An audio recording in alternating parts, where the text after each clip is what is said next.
Geneviève de Fontenay, sa petite fille révèle le sujet de conversation pesant qu'elle abordait en boucle. Un an après la mort de Geneviève de Fontenay, ses petites filles, Agathe et Adèle, se sont souvenues de leur grand-mère dans une interview accordée à Ici Paris. L'occasion pour elle d'évoquer un sujet sur lequel la dame au chapeau était en boucle. Il y a un an, Geneviève de Fontenay nous quittait. Le 1er août 2023, l'ancienne directrice du comité Miss France rendait son dernier souffle, à l'âge de 90 ans, laissant ses proches dans une grande tristesse. Parmi eux, son fils Xavier, qui avait révélé, dans le livre d'Hubert Guérin, les derniers secrets de la dame au chapeau, les tout derniers mots de sa mère. Son cœur était très fatigué. Elle était très diminuée et les conversations devenaient difficiles, avait-il déclaré.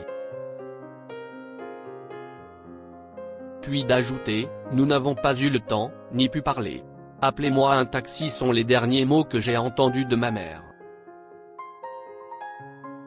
Tout le monde le sait, Geneviève de Fontenay ne portait pas Sylvie Tellier, qui l'avait remplacée à la tête du comité, dans son cœur.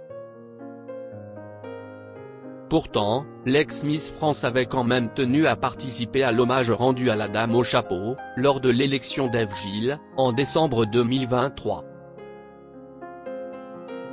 Sylvie Tellier avait d'ailleurs très mal vécu les critiques de ceux qui ne comprenaient pas sa présence. Adèle et Agathe de Fontenay se confient sur leur défunte grand-mère, Geneviève de Fontenay. Agathe et Adèle, les deux petites filles de Geneviève de Fontenay, avaient regretté, sur le plateau de Face à Hanouna, que Sylvie Tellier attende la mort de leur grand-mère pour lui faire des éloges. Très présentes pour leur grand-mère, les deux jeunes femmes ont accordé une interview à Ici Paris, un an après sa disparition. Elles ont notamment évoqué le fait que Geneviève de Fontenay avait beaucoup de mal avec l'époque actuelle, un sujet très récurrent dans leurs conversations. Très régulièrement.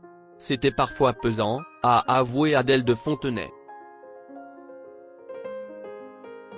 Elle avait l'impression de ne plus être en accord avec cette société devenue ultra-violente et je pense qu'elle aurait été très peinée de voir tout ce qu'il s'est passé depuis son absence, a ajouté sa sœur, Agathe. Jusqu'au bout, la dame au chapeau exprimait le fond de sa pensée, que cela plaise ou non.